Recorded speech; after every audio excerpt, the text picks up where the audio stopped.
আল্লাহ তুমি আমার গুনাহগার উম্মত বাঁচাও।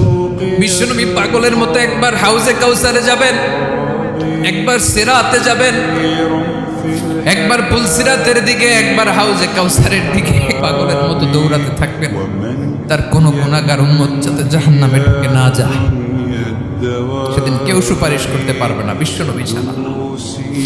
কিয়ামতের ময়দানে ওই বিভীষিকাময় সময়ে মুসিবতের কালে মানুষগুলো পাগল হয়ে বিশ্বনবীকে খুঁজতে আরম্ভ করবে। সবাই মিলে বিশ্বনবীর কাছে যেয়ে বলবে, ইয়া রাহমাতাল লিল আলামিন, ইয়া খাতামান নবীন, রাহমাতাল লিল আলামিন।